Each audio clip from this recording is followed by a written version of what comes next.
Oh my goodness. These technical beings oh, that's going to go on the recording. I'm sorry, but I can't understand all the new things. So let's do the 4 limitless contemplations. May all beings have happiness and create the causes of happiness. May they all be free from suffering and creating the causes of suffering. May they find that noble happiness which can never be tainted by suffering. May they attain universal impartial compassion, free of worldly bias towards friends and enemies. Semchen damje dewatang dewe jutang denpa jutik dungal tang dungal chichu tang tra wajutik dungal mepe dewa tampatang mindra wajutik nering chaktang ni tang trawe tang nom chempo lane pa jutik.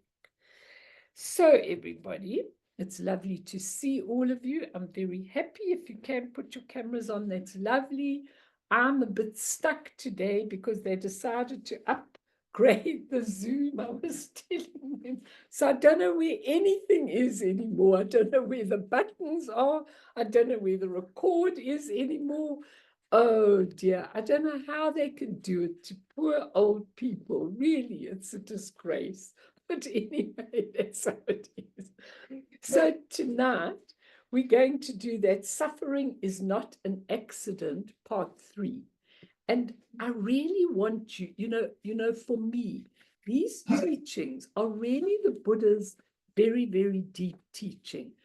But I want you to really take them to heart so that when you are looking at these teachings on suffering, you actually change in your whole view of how you feel about suffering, of what you're going to do about your suffering.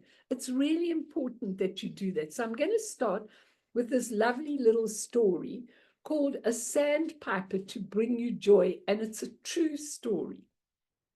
She was 6 years old when I first met her on the beach where I live. I drive to this beach a distance of 3 or 4 miles whenever the world begins to close in on me. She was building a sandcastle or something and looked up, her eyes as blue as the sea. "Hello," she said. I answered with a nod, not really in the mood to bother with a small child. "I'm building," she said. "I see that. What is it?" I asked, not caring. "Oh, I don't know. I just like the feel of sand." That sounds good, I thought, and slipped off my shoes. A sandpiper glided by. "That's a joy," the child said. "It's a what?" "It's a joy. My mama says sandpipers come to bring us joy." The bird went gliding down the beach.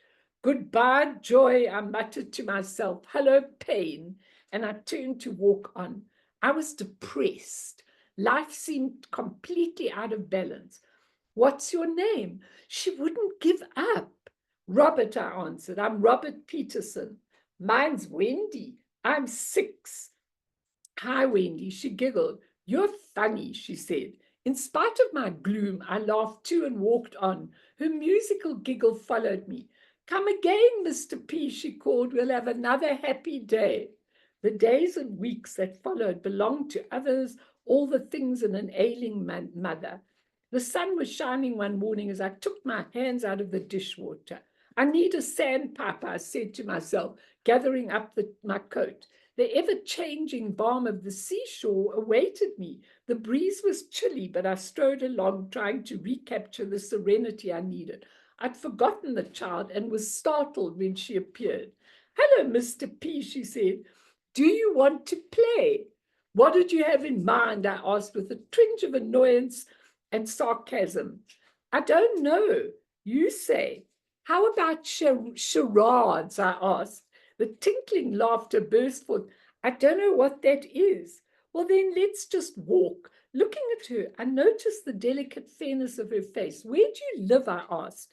"Over there." She pointed to a row of summer cottages. Strange, I thought, in winter. "Where do you go to school?" "I don't go to school. Mummy says we're on vacation." She chatted little girl talk as we strolled up the beach.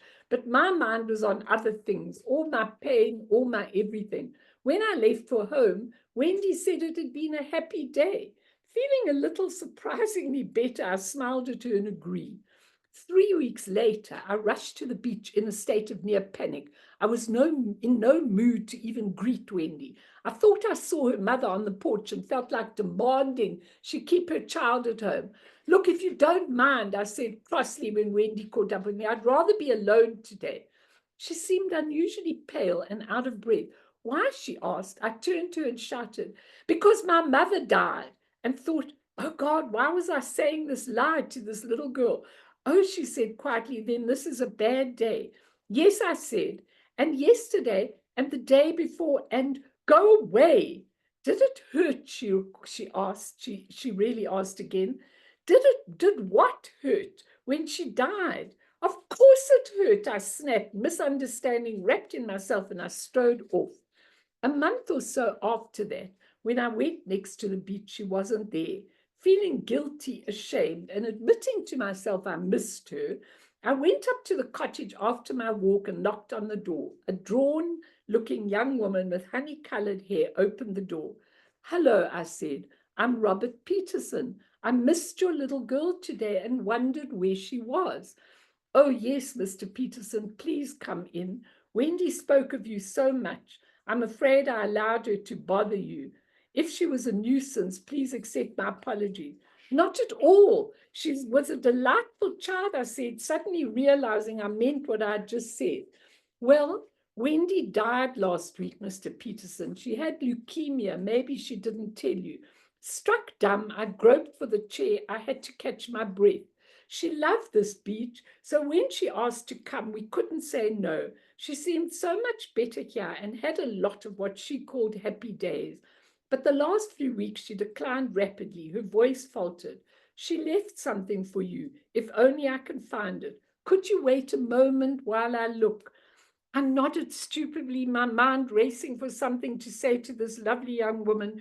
She handed me a smeared envelope with Mr. P printed in bold, childish letters. Inside was a drawing in bright crayon of a yellow beach, a blue sea, and a brown bird. Underneath was carefully printed, a sandpiper to bring you joy.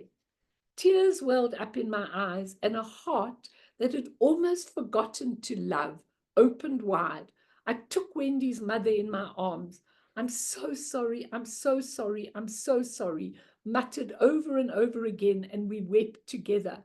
The precious little picture is framed now and hangs in my study. 6 words, one for each year of her life, that speak to me of harmony, courage, and undemanding love. A gift from a child with sea blue eyes and hair the color of sand, who taught me the gift of love and joy, and to have a completely different view of suffering. So this was a true story of this Robert Peterson, and I thought it a very beautiful story for suffering, because I thought, you know, when we're going through really, really hard times, and it seems like, and I've got a lot of people going through very, very hard times at the moment. And I think I think it's an age of degeneration. And I think a lot of people are going through a lot of suffering, because when you're in an age of degeneration, it seems like the karma accelerates. And sometimes when you go through something that is really difficult, almost impossible to touch, it's really important that you change your view of that and see that your mind, is the creator of this circumstance. That's the most important thing that the Buddha taught. I was listening to a YouTube video of James Lowe, and he said, well, who is this I? He said, this I is compiled of a history, but the history's past and it's gone. He said, the little boy that I was in Glasgow when I grew up, that place doesn't even exist anymore. He says it's completely different. Everything's completely different. And yet, if we are this all these levels of consciousness just joined together, we've made it into a movie that we believe is real. And the suffering that we get in it is really, really important for us to realize that it is created by our mind. If we've got an angry person, a difficult person, a this person, a that person, it's because our mind created that in the imprint, and now it manifests. And when you die, you go to that point where you actually see the manifestation of your mind. But while you're in a physical body, it's very difficult to see that I created this. I actually created it. Therefore, I'm responsible for it. And is it possible for me to look at a different view? Because what I wanted to say is, this is part 3 in the series where we've looked at different aspects of suffering and the view of suffering. What's so fascinating for me is that when we are down and low and in a pit, it's as though we think nothing can get us out of that pit, like this Peterson guy, okay? But it's such an interesting thing, because if we look back, we'll see that the universe stretches out a hand somehow, even if we don't recognize it at that very moment, to reveal another view. And when we understand it, it's like, how is that person there? Sometimes it's a complete stranger, a beggar who says something to me, something to you, someone, a shopkeeper who says something that touches a core in you. That's the universe's way of taking you and saying, this suffering that you are going through, this difficulty that you are going through, if you look deeply, you will see that there is a hand stretched out. Something needs to change in you. And if you can take that change and take that hand, you'll find that you fly with it. Isn't it amazing? Because this was a true story of this guy, Peterson. And isn't it amazing that this little girl had been taken to the beach place to die that she loved so beautifully, and her mother had decided she'd take her to this place. And it was just at the time he was going through all his suffering. And when you look, you always see somebody there just to remind you of what you've got to do. But what we were talking about last time is that our suffering, we make it universal. That's the most important thing. When we separate from things, when I become an I and I'm watching you suffering without being together with you, without knowing that your suffering is actually my suffering, then I've lost it. I've separated myself out. I've made myself into an I. And once we see that suffering is universal, as I was doing this teaching, it was so interesting because I felt to myself so interestingly that so many things are tied of the Buddha's teaching, are tied to the idea of suffering. It's amazing. So many things. Every time I want to stop and I think, okay, today will be the last session, then another thing comes on suffering that I get in something I'm reading or whatever. There's so much. It's a subject that is so deep. And I think that when we make the suffering universal, so it's our suffering, and getting out of the realms, like I was talking about these realms where everybody goes together and are suffering together, and realizing that getting out of suffering does not happen with external remedies. It happens when you change the internal mind. Then the suffering ends when you change your internal mind, not when you change what is outside. People are always thinking, if I had more money, if I had a different relationship, if I had this, if I had that. But that's not the truth. Because if everything's a creation of your mind, then you need to change internally. And we have to learn to move with from Sem, the ordinary human intellectual mind, to Sem Ni, the absolute nature of mind, which has no suffering. It's not affected by any suffering. Of course, we need to move into that and to know with certainty that we aren't the victims, but we're in the right place at the right time, having the opportunity to refine, clear imprints, and move to a different view as a result of what we're going through.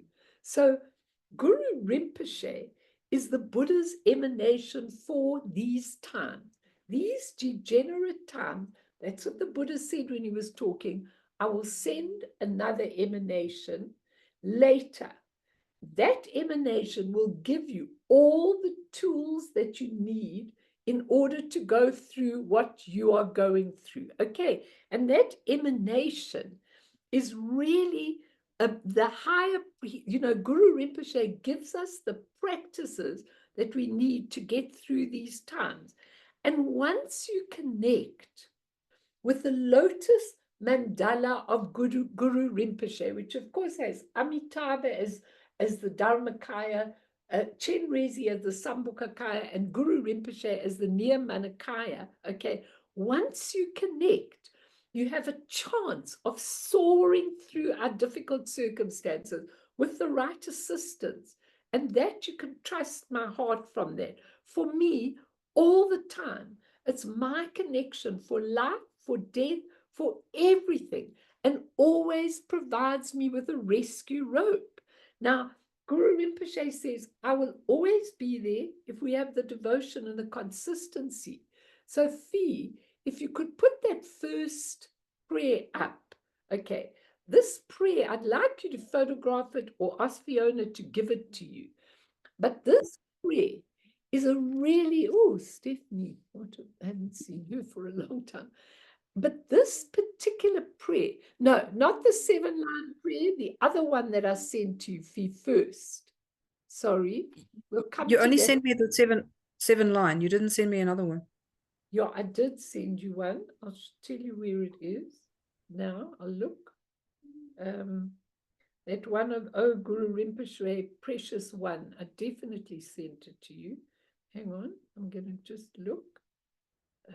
Yeah, I sent it to you last week. If you look, I said it's true unfailing Lord of unbounded compassion. Sorry, I missed it, Mel. Unfortunately, I missed that one. I don't know why. I don't know how I missed it, but I did. I send it now. Could you put it up? I can put it up, but it's not going to be very visible, unfortunately. Doesn't matter. Do what you can. If I send it again, just And try. I've got it. I have it. I have it, Mel, but I didn't. It's for some reason.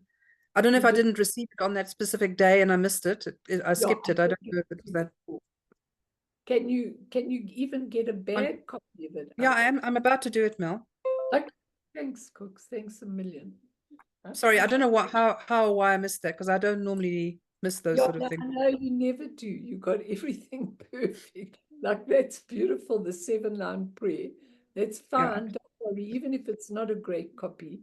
No, I know. I just want to.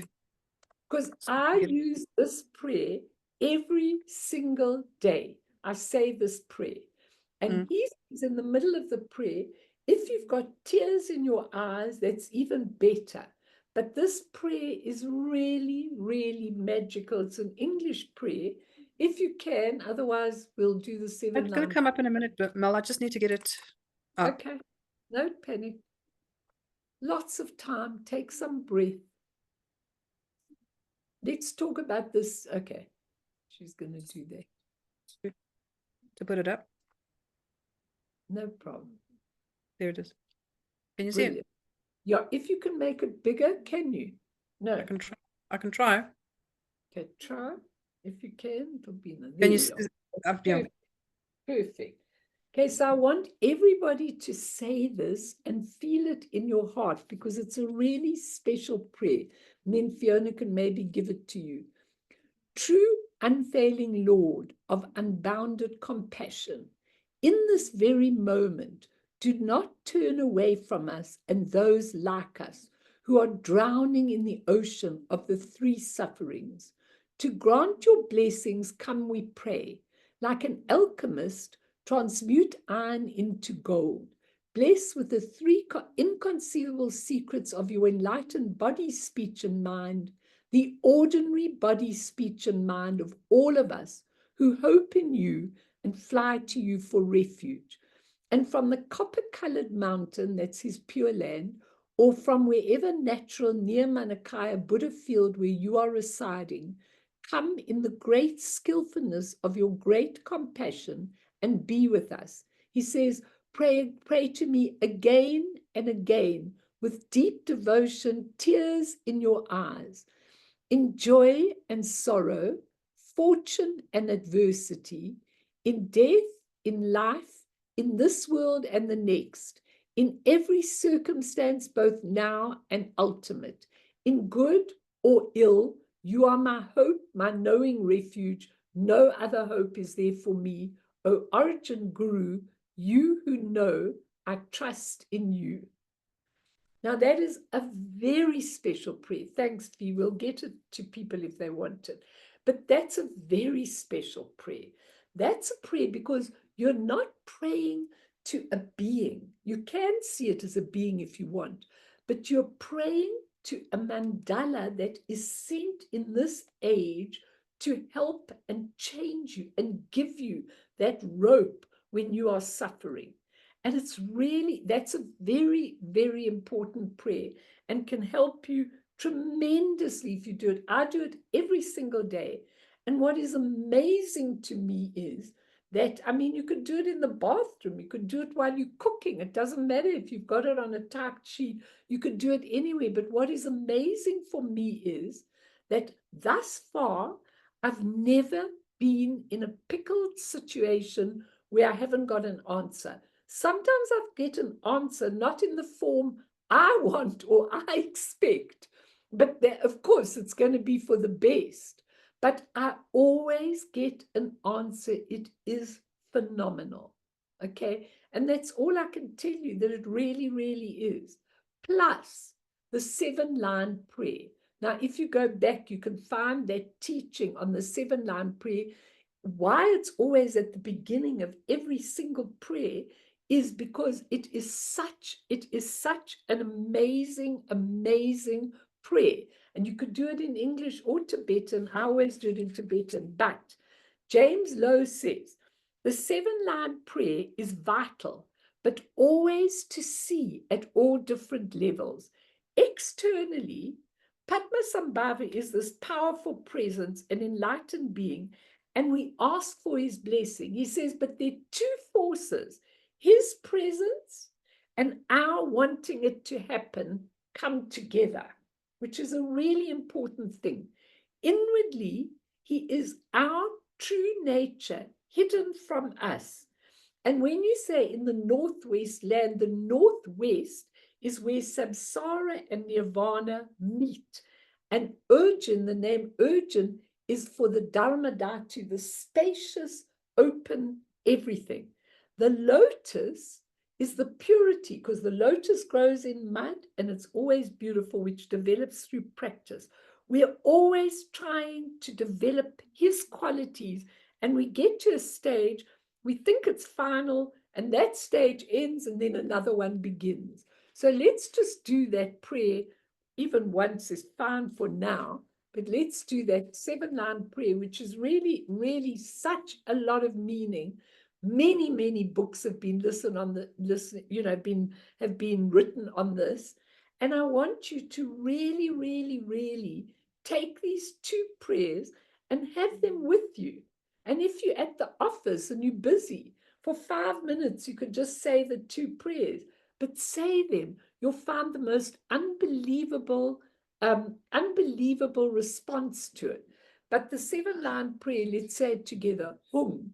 In the Northwest, that's where samsara and nirvana meet, in the land of Udayana, in the heart of a lotus flower, endowed with the most marvelous attainments, you are renowned as the lotus born, surrounded by a host of dakinis, following in your footsteps. I pray to you, come inspire me with your blessing. Guru Pema Siddhi Hum. So that is those two prayers, if you use them, thanks, Fee, you'll find very magical connection. And why I'm saying this is because I tell so many people, I've got so many people suffering so deeply at the moment. And I tell them, it's okay. You'll be okay. But I think that as humans, it really makes it a little bit easier if we can connect with the mandala that always responds to us. And he always does respond to us. And Taisitu, in his beautiful teachings on Guru Rinpoche, says that Guru Rinpoche operates not just as an enlightened being, but as an entire principle for us all to follow and live by. And it's very lovely what he says, because he says that the inner qualities of Guru Rinpoche are the qualities we're trying to develop. The one is knowledge. Okay, now knowledge is endless. It's just the general knowledge of this whole planet. Okay, basic knowledge, like everyone doesn't enjoy suffering, all beings wish to be happy. That's knowledge.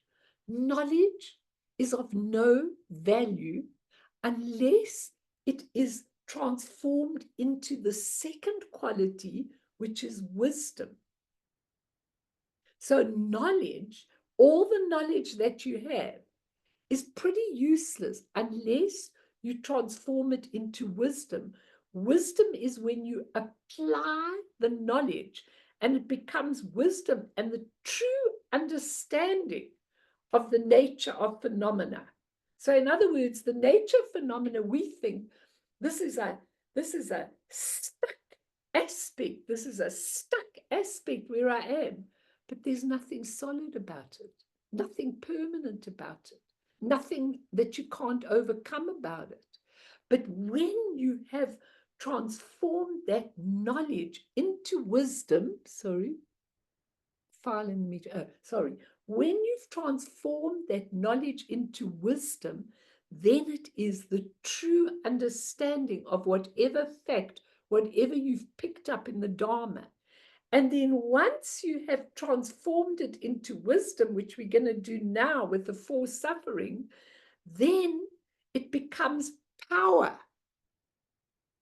Now, all of us want power. You see all these greedy, leaders wanting power. But the power, once you have the wisdom from the transformation of the knowledge, the power is only to benefit others, also yourself, but the power is the service to all beings. It's not power for ego. It's power for the benefit of beings. And if you make that connection, you can certainly do it. So Taisitu says, because of the inner qualities, the outer qualities can manifest. Whatever the outer is because of the inner.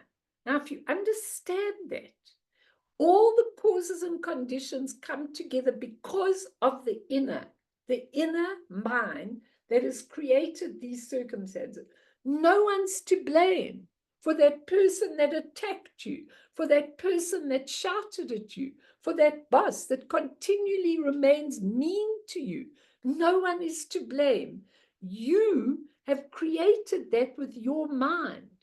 Now, when I listen to people talking about their suffering, after they've been with me for a while, they start saying, but I suppose that's just ego, Melanie. And I go, you said it. Because when it's for ego, it simply might work out sometimes. But most of the times, it leads, I do that in my notes, an arrow. And I go, it leads to suffering. So those three qualities, knowledge, which then becomes wisdom, which then becomes power to benefit people. So when people ask you for something, you become that instrument to throw the rope to them. You know how to throw the rope to them. It's amazing when you really understand that, because you have Guru Rinpoche within you. And that is, he says, negative circumstances can't disappear just by wanting. Negative circumstances can only disappear when you change the inner mind. So as soon as you start seeing it, Kathy, when you got sick, and I use you as an example to a lot of people, okay, you came on and you said, I've got 4th stage cancer.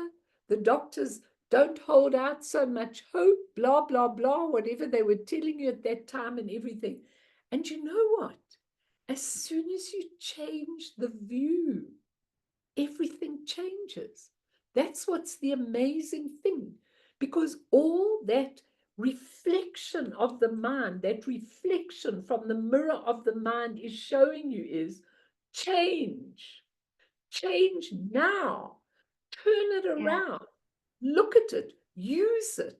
Sorry, you wanted to say but something. and it changed forever, but that was really because of my connection with Lama Yeshe Rinpoche and that message that he sent. So if it wasn't for that message, for Mike, for the years of just coming and having that connection, being open to it, and then getting that message from Lama Yeshe Rinpoche, which you gave me over the phone, to say, tell her not to think about the diagnosis. And then once you had said that, then I was like, oh, what am I doing? And then I had that aha moment, and that carried me all the way through treatment, but it still carries me in life. It's changed everything, because then it reminded me, oh, this is happening to me because it's not happening to me for me. It's happening to me because I need to learn something. So Because I need to change direction. yes. And I explain to people all the time, you need to change direction. And that's why this is being created by you. It's amazing.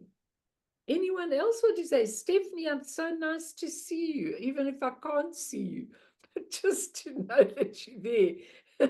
Anybody need to say anything?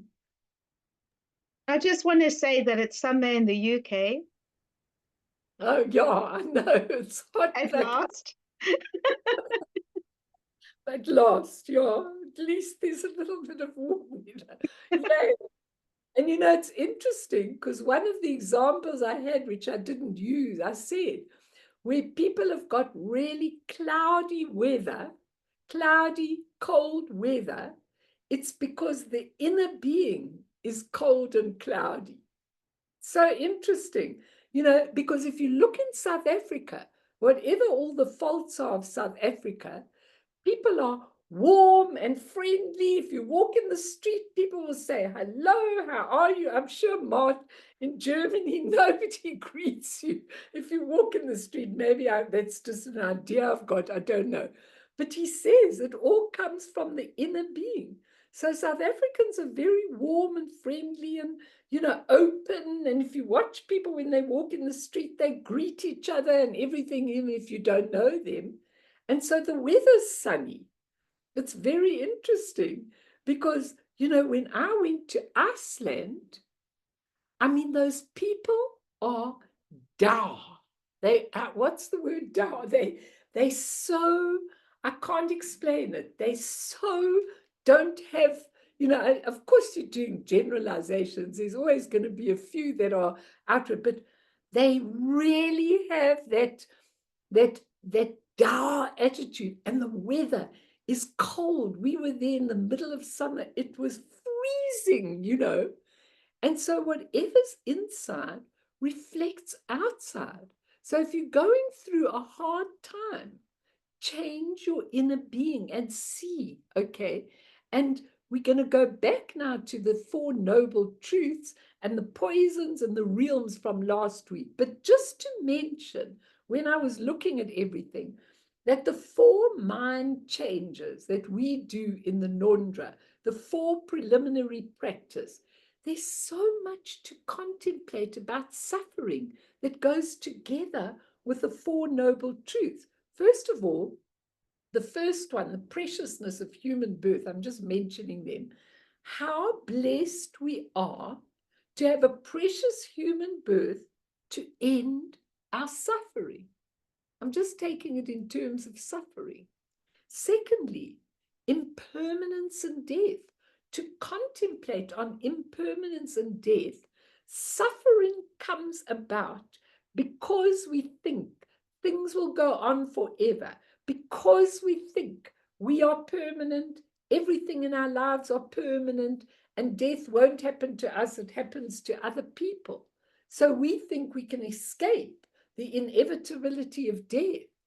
And when you do that, it teaches you the impermanence, teaches you so much, because the suffering's also impermanent. And for those people that go all the time through suffering, there's a reason. It should never be. And I'll tell you a little story about that. But the third one, which is karma, cause and effect, we realize that on the relative level that we create the causes of suffering, so we must cease creating these causes. Someone texted me today, Melanie, I just go back and I do it again and I do it again. These thoughts that permeate my mind, I go back and I pick them up and I pick them up and I dissect them and I believe them. Okay, how do I stop that? She said to me, apart from just pulling my mind away, how do I stop that? I said, firstly, you do have to pull your mind away. But because we've been conditioned for eons and eons and eons and eons to live like this, we have to work to change our whole view. We have to listen to the Dharma to change how we see things, how we perceive things. If I look at myself today compared to myself 10 years ago, 5 years ago, 2 years ago, I just have a completely different view of life. And that's why when I'm teaching, I'm trying to teach on a Monday morning, the death and dying teaching, and it's just really coming through my heart. And I'd like all of you to look up that death and dying teaching on a Monday, because I'm doing it in a different way, or rather not I'm doing it, it is being done through me in a different way, so that we can catch it and not look at the technicalities, so we can change it from knowledge to wisdom. And once we've got the wisdom, then we have the power to die properly. So I think we have to cease, because of all our conditionings, I think we have to cease in that third mind changer. And then the fourth one, which is looking at samsara, that samsara, this wheel that goes on and on, is where we put our head on a block. I think they look at 3 types of suffering, which are so interesting. The suffering of suffering. Okay, now this is where I have a story to tell you. I know a particular person who is always suffering. Okay, always suffering. This person, I have never known them. In fact, 2 people that I know, I've never known them to be without suffering. Absolutely right through the time I've known them, which is a number of years. Now, I had to ask myself, is it possible that people can go through that suffering? It's called the suffering of suffering. It means you go through that, and then you go through another thing, and then you go through another thing, and then you go through another thing, and it just goes on and on and on and on. Now, when you look at that, it's amazing. There's no such a thing. I know that. The universe never gives a person continuous suffering in their life. You always get a break and then another bit of suffering. That's how the universal laws work. So if the suffering is continuous from this to this to this to this to this, it's internal. No circumstance can change it. Because with these 2 people that I know, no matter what I suggest, it goes back to a yes, but answer. Okay, there's never a time when what I suggest could possibly be used. it's like, and I get told by both of these people, you don't understand because you haven't been through that. And I go, maybe I haven't been through what you've been through, but I've gone through that with a lot of people and felt it in my heart. Therefore, you need to trust me that I'm trying to show you a pathway out of this suffering.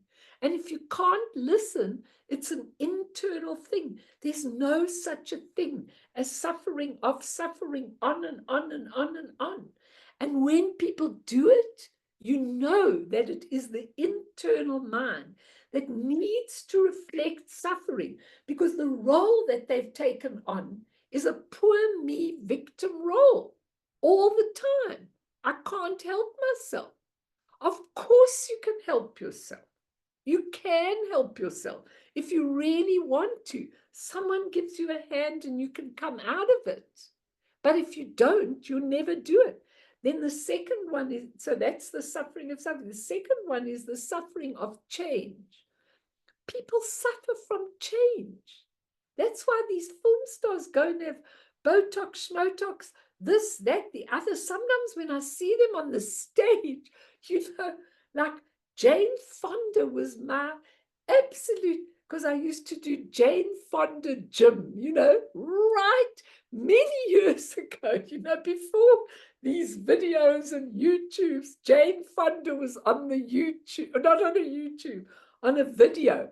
And I had all Jane Fonda's videos. And, I used to stand in front of her and do it and watch her. And she did it perfectly. And her body was perfectly. And I loved her as a young woman, really loved her. And then I saw her recently. And I thought, my God, Jane, what have you done? Because for me, not only did she do exercise, but she was also an amazing person. She was married to that politician. She did a lot of good work as well. She's just changed her whole self. So her face is like this, and I can't see that beautiful Jane Fonda, and it's called the suffering of change. Not being able to get acclimatized to a few wrinkles and all of that. I'm just doing a hyperbole here, but you know what I'm trying to say. People can't accept that they change. People can't accept that they're not going to be that movie star right in front of people. And it's really important that we look at the suffering of change. And then the last one is the suffering of conditioned existence. So the suffering of conditioned existence is that everything that we do is suffering, but we have to try another view. And I thought to myself, because there's underlying suffering, I thought this story that Viktor Frankl put in his book was a very beautiful story. He said, it's an example of meaningful suffering drawn from my own practice, is the story of an old general practitioner who consulted me because of his depression after his wife had died. Using the form of a Socratic dialogue, I asked him what would have happened if he, rather than his wife, had died first. How she would have suffered, he said. I replied, don't you see, doctor? The great suffering has been spared her, and it is you who have spared her this suffering.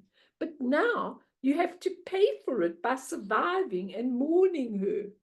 And he says, our dialogue induced him to discover a meaning in his suffering, the meaning of a sacrifice for the sake of his wife. Because he realized if his wife had been there rather than him, she would have suffered more. And he said, you spared her this. So he always said, Viktor Frankl, who with his beautiful attitude after being in the Holocaust, and I actually went to hear him when he once came to South Africa, and someone gave me one ticket at UNISA, and I went to this lecture, and at the end of it, he was already near 90 at that stage. And at the end of it, the entire audience sat up and cheered him. He said, suffering, he said despair equals suffering with no meaning. That was his whole theme of everything. Despair equals suffering with no meaning, which is a very lovely thing, you know. And I think it's really important to look at all of this. Anyone want to comment, ask, say, and then we're going to go on to these. Anyone? Mel, can I just ask if that last suffering is also called all-pervasive suffering? Yeah, yeah, same thing. It's also called all-pervasive suffering, or the suffering of conditioned existence. It just permeates everything in samsara. And the reason it's like that is because we have to find that nature of mind. And if things are cool and great, we don't bother seeking for it. So what we were talking about last time is I was giving you a Tupten's ideas on the poison. So we started off by saying the first noble truth was that the Buddha said life as we live and know it is suffering. Okay. And he said, where I'm living now, there is no suffering. But I can't expect you to understand it until you have found your way to that place where suffering doesn't exist, which we'll talk about in a minute, okay? And he really, really said, you know, that Anam Tupten actually said, we realize we've been suffering because we've been living unconsciously. We're not living with awareness. Once we start living with awareness, the suffering starts disintegrating because we see it for what it is. So last week we were doing the second one, and if you remember correctly, I said the Buddha taught the outcome, the result, and then the causes after that. So he taught the result first and then the causes. And the reason for that was because he said people will not listen to the outcome or to the causes. They only want to hear why they are, you know, they only want to hear that they're suffering. He said, so tell them they're suffering, tell them the way they're living life is suffering and truthful, and then tell them the causes of suffering are twofold: negative karma and the negative emotions. That's what we were talking about last time. And I gave you this beautiful teaching, and I wanted to put three things into the negative emotions. Okay, I wanted to put the actual emotion, the actual realm that people belong to, but I wanted you to remember with the realm. The realm is because if people are angry, the same as if people have got cancer, or people have got this, or people are this or that or the other, they get together, and that's a realm. And there are millions of realms. But in samsara, we say there's 6 realms connected to 6 poisons. And those realms are what we've got to really try and understand to get ourselves out of. So the habit of losing your cool, the habit of really getting annoyed with people, the habit of it's not enough, I need more, I've got this empty space, give me more.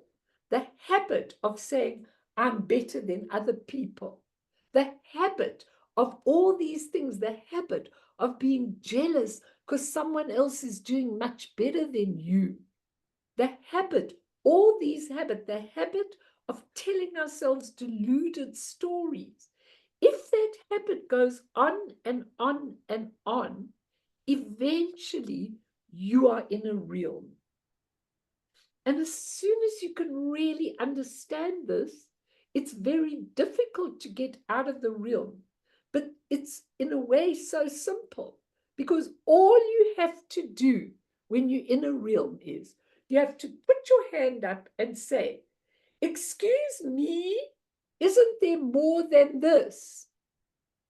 The minute you do that, you've already taken your mind out of the realm. But people are so habituated with their negative poisons, they can't get out of the realm. And as soon as you can see the poison for what it is, and we're going to do a meditation, I found a beautiful meditation to do with you. As soon as you can see the poison for what it is, it becomes the wisdom. Just like I said earlier, knowledge is useless unless it's transformed into wisdom. Poisons are pretty useless, although they're there, but they're pretty useless unless they are transformed into wisdom. Same energy. And when they are wisdom, when we've converted them into wisdom, they completely disappear because there wasn't anything there in the first place. It's so difficult for us. It's so difficult. I'm going to give you this meditation in a moment, but just let's go through them. So last week we were talking, we started with, so there are the three main poisons: aggression, passion, delusion. Okay? Aggression's all the hatred and anger, passion's all the greed and desire, delusion's all the ignoring of the truth. Those three. And then we add to those pride and envy and jealousy. You can say envy or jealousy, and you've got 5 main poisons. And then out of those 5 come 84,000, which is a lot of poisons, okay? But they're just variations on those 5 themes, okay? So last week we were talking about passion, greed, attachment, desire. And that is all in the human realm, the realm that we live in. Okay, so we were talking about the predominant mental and emotional state that runs through our human life. We're familiar with it and we're unfamiliar with transcending it, and all our desires belong here. And as I said to you last week, Anam Tupton is very generous and he says, okay, you want to have a chocolate after supper.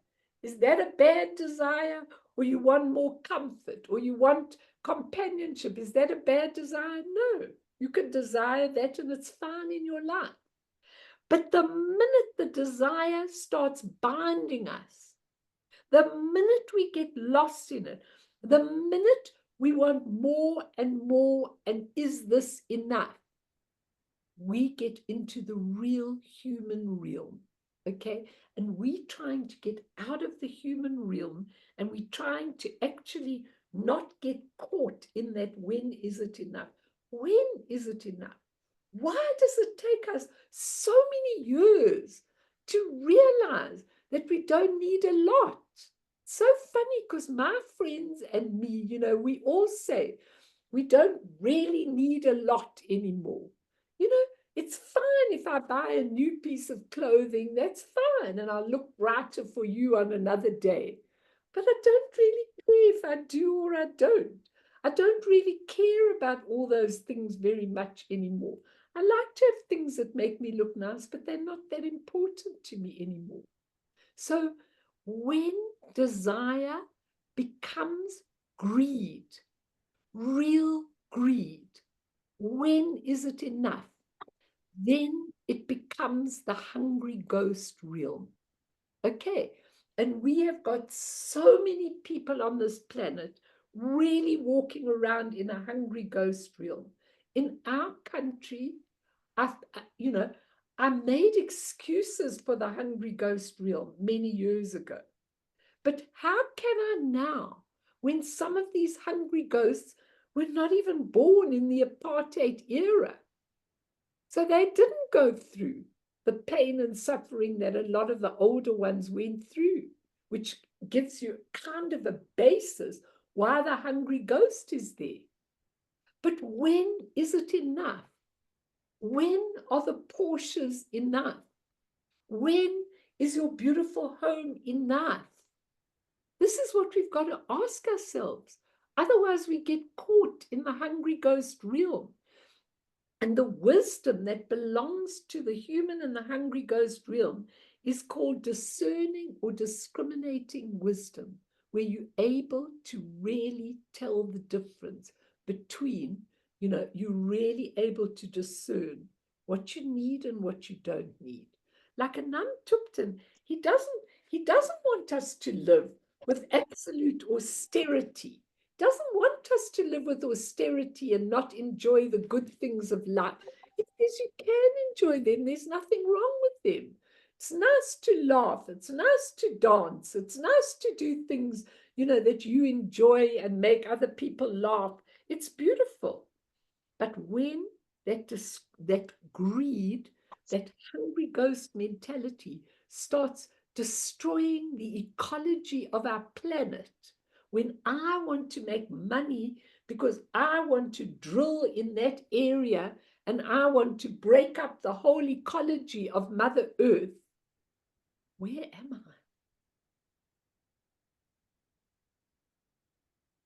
So that's the one thing, and we're going to do a meditation on it in a minute. The second one is aggression, hatred, anger, grudges, okay? And these are the destructive emotions to hurt and destroy. When people want to hurt and destroy, or are absolutely averse to something, or absolute hatred, or dualistic, subjective, it's a projection.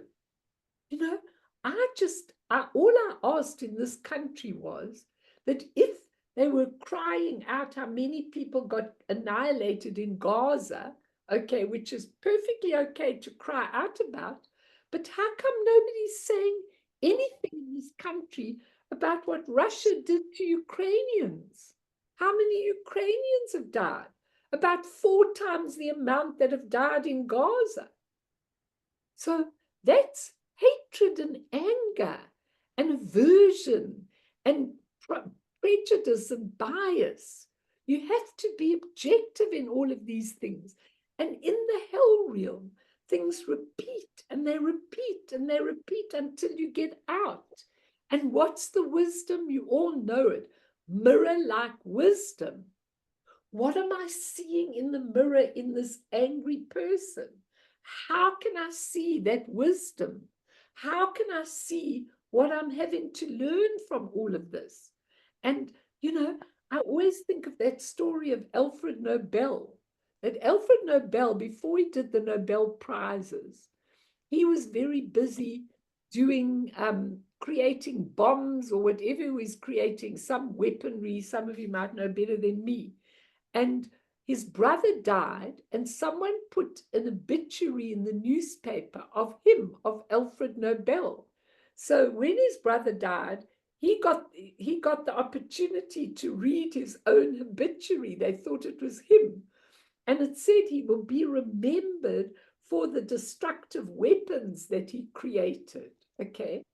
And he saw this obituary. That was the universe holding a hand out, and changed.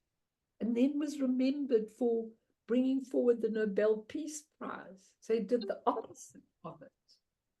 So it's an amazing thing when you look at all of this. It's absolutely an amazing thing that we look at what is there. I'm just going to mute all of you, then you can unmute when you want to talk, because all your noises coming off the Zoom. Okay, but that's a very important thing. And then the third one, ignorance or delusion, okay?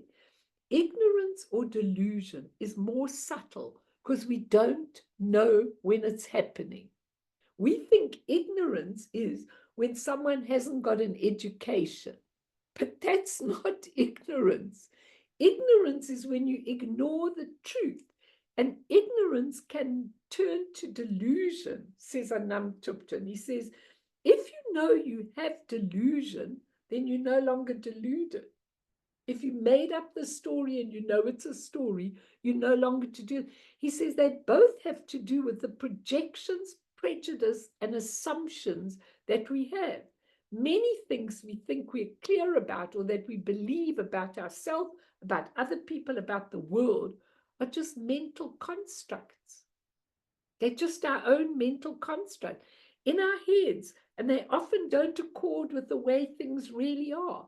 If we don't remember this, then we really get deluded. And he says, the good news is that you won't be alone. So many others with us. He says, look at the groups of people who believe in deluded things. Just look at politicians' followers who believe in deluded things. I mean, if you look at Jacob Zuma, you know, I never understand how he remains popular and he never goes down. He never goes down. And his believers believe in him and believe everyone's treating him unfairly. That's a deluded belief. But many people have it. So it's absolutely amazing. He says, look at people who believe the same deluded things, even the sense of self. I am separate from everything else is a subtle delusion.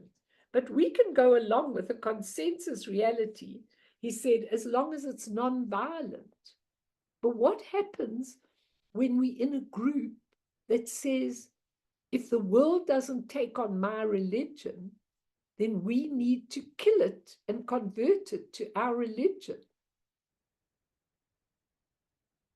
So the Buddha, so what he says is, as long a consensus reality is okay, as long as it's non-violent. So it's just a mind thought. It's bad, but it's not terrible. But when it is to kill others in a deluded thought that this is going to save the planet, then it's a very bad thing. What's the wisdom that goes with it? Okay. The Buddha said he would go along with worldly convention, even though they were illusory, for the sake of sentient beings, as long as they weren't harmful. They would be harmful to you, obviously, but as long as they weren't harmful.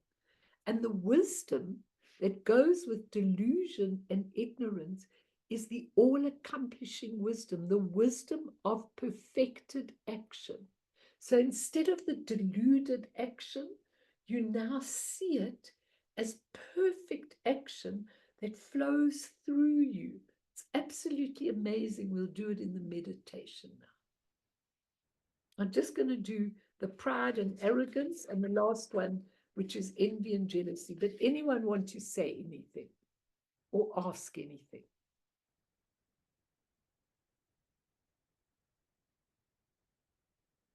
You all okay?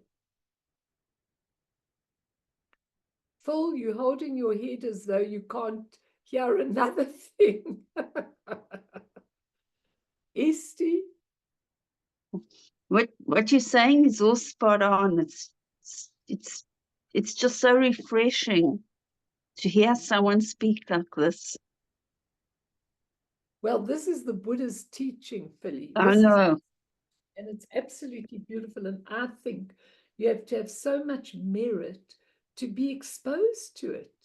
I think you have to have a lot of merit if you're exposed to it, because where would we get these teachings? We never got them at school. Exactly. How come at school you didn't have a subject, suffering? And this is your way. I mean, Yep. how come we didn't have it? You need to learn An illusion. How about illusion? Illusion and everything. I mean, why didn't we ever get that at school? I would have loved classes like Mm-hmm. Etty, you've been, sorry, Esty, go on. I need some clarification. Go on. Unless I wrote it down badly. You say we live in the realm of, let's see, we live in the human realm. But then, like 2 minutes later, you said we're trying to get out of the human realm. Can you explain it, please? Yes, I can, sure. Because what happens is, which is very interesting, the human realm is a really good place to get in so that you have a chance to clear your suffering, clear your imprints, clear your everything. Okay. But the idea of getting into a human realm is not to get stuck there, to use this realm to be able to go to an enlightened state of your mind and really free yourself. It's like really so important. So like a lot of people might want to stay in the human realm forever and ever and ever. That would be a dumb thing. But the human, because the human realm, Oh, me. yeah, the human realm is there so that we can transcend it. But because we have these very, very, compared to an animal, you know, when my animals want something to eat, you know, this little one called Yeshi Wisdom will get on his back paws, you know, and he'll go like this begging. But if I want to, I can fully ignore him. Whereas me as a human, I can go to the cupboard and get something to eat, you know. They're dependent, even as domestic animals, and definitely as animals, you know, as animals in the wild, they're dependent on circumstances. They can't work things out, which we can. In some way, they're probably a bit better off if they're dogs like ours, or somebody's looking after them, and I'm giving them the Dharma so that when they come back, they'll really remember it. But we don't want to stick in the human realm. We want to get out of it and be free and be in a pure land of our mind. So we do not want to stay in that human realm. We just want to utilize the human realm to benefit ourselves and all other people. It's really important that we understand that. Okay. Okay, so just let's look at pride and arrogance. The pride and arrogance is the God realm. It's like pride gives people a sense of being exalted or superior, often a sense of being special. Pride boosts your ego. Pride boosts your ego. And it's usually based on delusion. You are comparing yourself to another person in your mind. And people get addicted to the toxic, poisonous pleasure of pride as it makes them feel elevated. But it's delusion, as always, an insecurity, even if you're unaware of it, and fear. Little love and compassion, very little when you are involved in pride. Pride is the most unbelievable thing. You can tell when a person's proud when they say something like, "How dare you do this to me? Dare you speak to me? How dare you do this? I won't clean toilets. I'm better than that. I won't do things. I'm better than that." That pride, I'm just going to mute everyone again. That pride is unbelievable because that pride takes you to the God realm. Now, if you look at the story of the God realm, they live in this absolute luxury, beautiful people like Hollywood, Eastie, like Hollywood, okay, beautiful people in beautiful places with servants and food and everything. And then when they die these, according to the books, they die these horrendous deaths that take a long, long time. They start to smell and all the beauty starts disintegrating. And so all these mythological stories about the gods are actually the stories of the God realm and what pride actually does. Mudisa, I'm happy to see your face. Okay. It's really, really important to understand that pride is when you think you are superior to another person. Nobody is superior because the wisdom of equality, the equalizing wisdom, says everybody is equal in Buddha nature. Even the ant, even the animal have got Buddha nature. They're all absolutely equal. No one's superior, but somebody might be playing a role that is above somebody else, but that's temporary, transient, impermanent, absolutely worthless. So pride You know, there's that English expression, pride comes before a fall. And the wisdom of equality is so interesting, because if you applied it, there would never be people who thought they were superior ever again, because you're just in a different role in this lifetime, okay? And it's caught with a lot of fear. And just to give you the envy and jealousy, okay, there's a realm below the God realm called the jealous God realm. And they are jealous because the trees in the jealous God realm, the roots are there and the trunk, and then the fruit is in the God realm. So this realm are always jealous. This is in the mythological story. This realm are always jealous that the gods have got all the fruits of everything. Now, a jealous God realm, it's got a lot of pride in it. Both are based on delusion. But when you have envy and jealousy, you kind of, when you have pride, you think I'm better than this person. And envy and jealousy, you think I'm less than someone. Okay, I'm nothing and look what they've got. And there's an envy and a jealousy. And envy is painful because it brings up your unkind feelings, your judgments, your assumptions about ourselves, and can trigger a powerful psychology like self-doubt, self-loathing, I'm not good enough. And sometimes people want to destroy the object of their envy and hurt others. And instead of celebrate, you know, with what their goodness is. Now, the jealous God realm, you see this when you go to school with your kids and you see somebody standing in the race. Go on, Johnny, win, win, win. It's absolutely vital that Johnny beats all the other children in the team, you know. And Johnny grows up with this terrible feeling, you know, that he's got to beat everybody in the team. And we see people, many people, who are living in a jealous God realm. They can't stand it if somebody else is thinner, prettier, has got more than they've got. And all of you know such a person who's jealous. Now, that jealousy, the wisdom, is the wisdom of perfected action.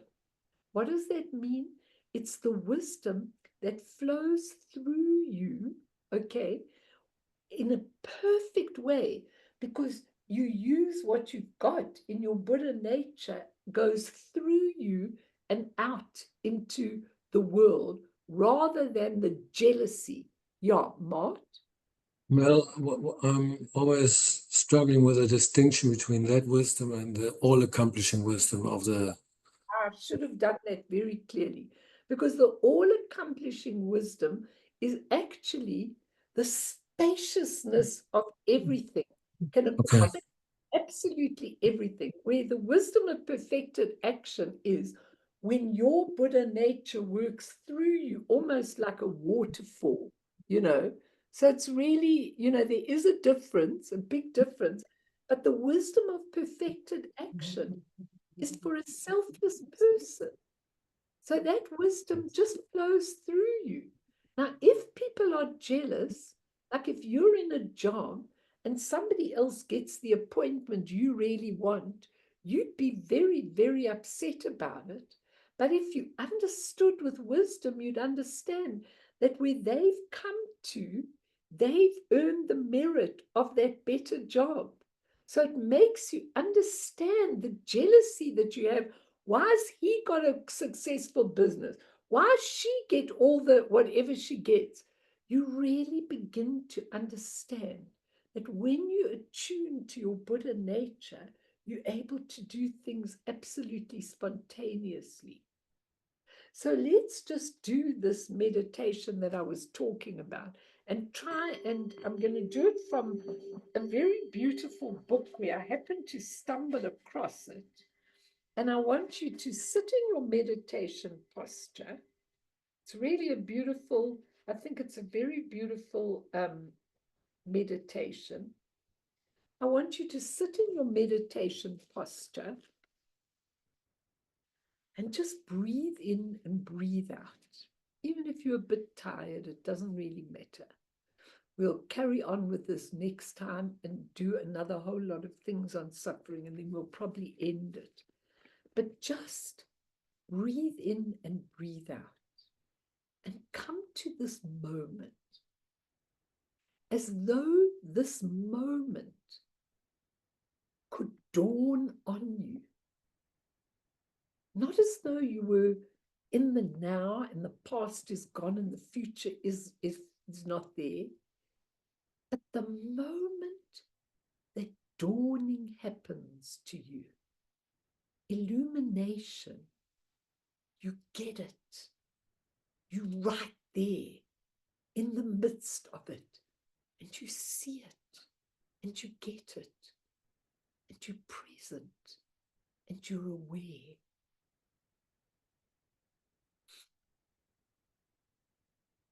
Now, this beautiful master, Tulku Pema Riksal, says, turning the 5 poisons into the path is the actual path of primordial awareness.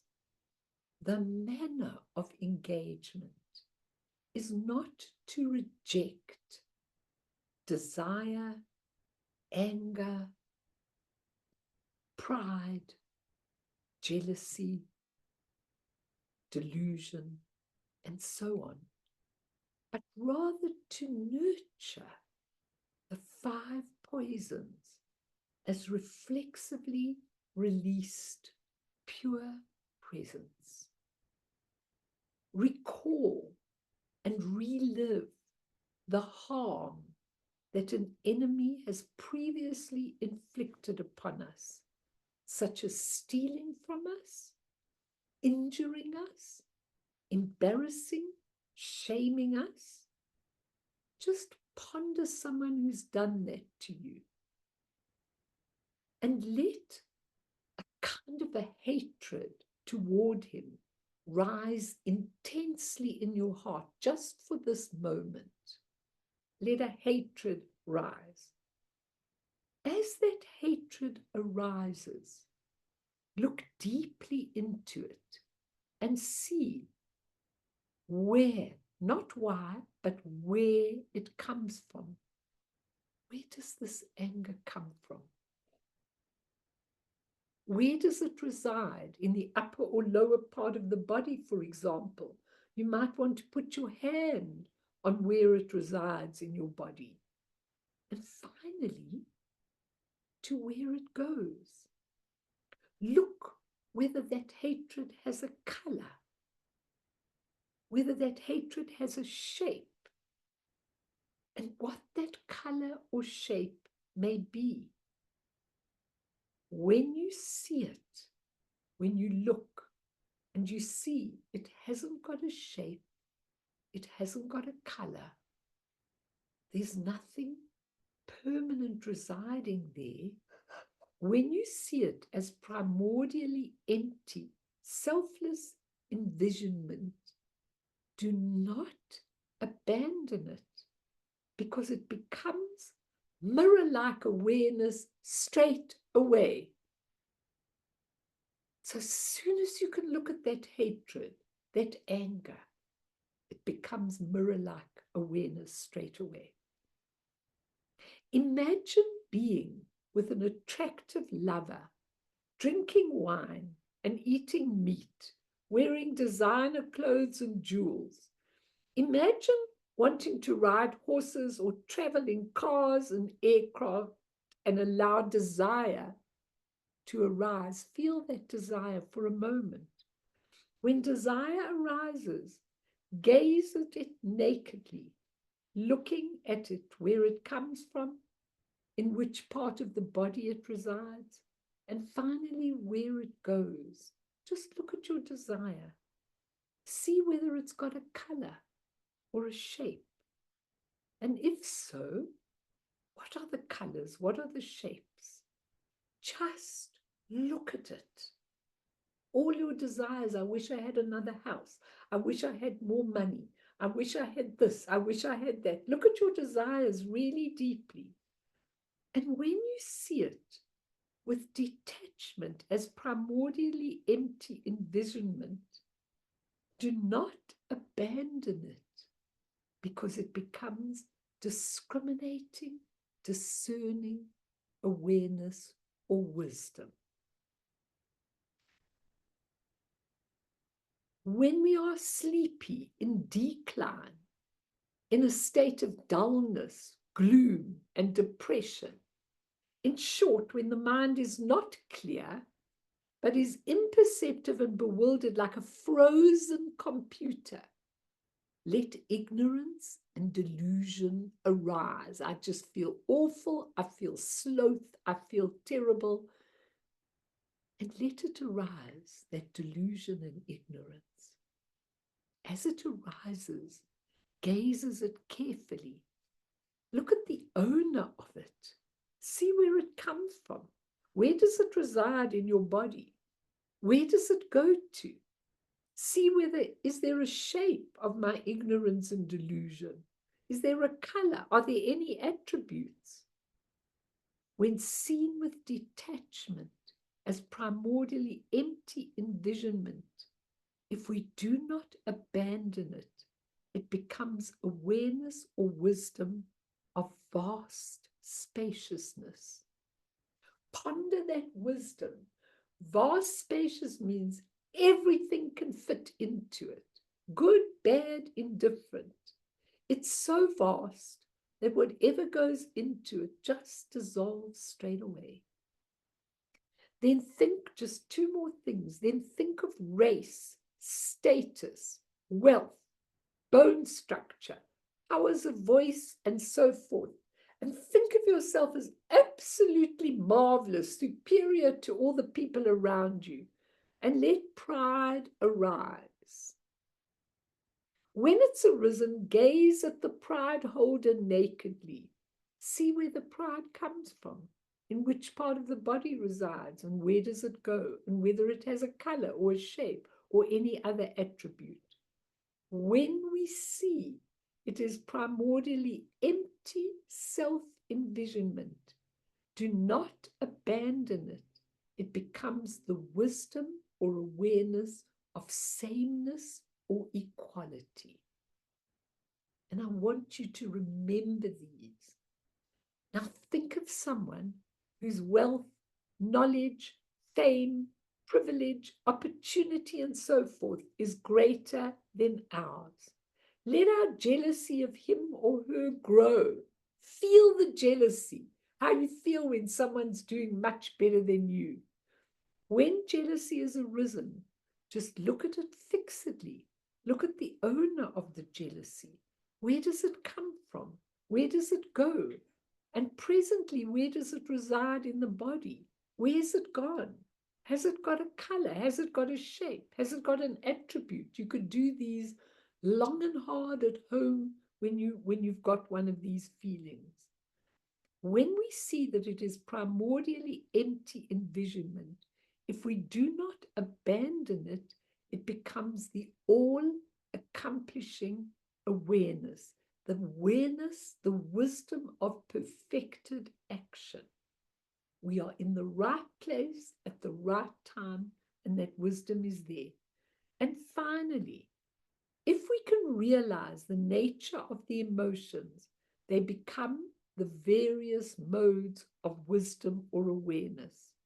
On the flip side of the errant thoughts that arise with emotion, we discover empty awareness, and what a joy that is. If we search for it, we cannot find it. We become pathetically hopeless. We must first understand that all the 5 emotional poisons are baseless, rootless, and empty. Later, knowing this, when we are engaged on the path, during the gaps between sessions of meditation, no matter what thoughts and emotions arise, we remain at ease with them without any need to examine their nature, origin, place of abiding, or place of departure, or to examine anything about them. The emotions and the accompanying thoughts will effortlessly disappear by themselves, and the wisdoms will remain. know it's late, everybody. I just want to say to you, I happened to stumble across this meditation. I was reading this book called The Great Secret of Mind by Tulku Pema Rigtsal. It's very nice. There are a lot of very nice things I'll give you from this book. But I just want to say tonight that when the Buddha taught in the second noble truth that negative karma and negative emotions are what causes the suffering, then we need to say to ourselves, I need to go further. I need to look at these emotions in myself. I need to see them for what they are so that I can really allow that wisdom to dawn, illuminate your being, so that you can see it for what it is and not for what you think it is. It's very powerful. So when you've got this now on recording on the YouTube, and when you really are having a state of emotion, go to it and look at it deeply and ask yourself, does it have a shape? Where is it in my body? Has it got a color? Has it got all of those things? And once you can see that actually it isn't anything, it feels awful. I hold it in the pit of my stomach, or I hold it in my heart. But then you see, but it isn't anything. And at that moment that we started with, the dawning comes that this negative feeling is really some wisdom awareness. And when we catch that, we out of samsara, literally. We go to the next noble truth, which is there's a place where suffering ceases. So I want you really, I know it's late and I'm going to end now, but I want you really to ponder this. We'll finish it off next time, and then we'll go on to the end of that and to a couple of other things, interesting things that I've got from various things that just, I stumble upon it. I'm sorry if it's a lot, but it's really, it's really just tumbles over to teach it. And if we get it, it's the most amazing thing. So let's dedicate, and then really, if anybody has anything they want to ask, please do, to all those who are suffering, to all those who are going through delusions, negative emotions, jealousies, pride, angers, all the rest of it. We dedicate whatever merit comes out of this for them. And through this merit, may we achieve all-seeing Buddhahood, and thereafter, once all harmful enemies have been seen for what they are, may all beings be liberated from the ocean of existence that's out of the human realm, stirred by the waves of birth, old age, sickness, and death. Sonam die tamche zipane topne nepe tranam pamshene jeganachi balap tropaye sipe sole doa dro warsho. Okay, that's at least there. Oh, Ev, I just saw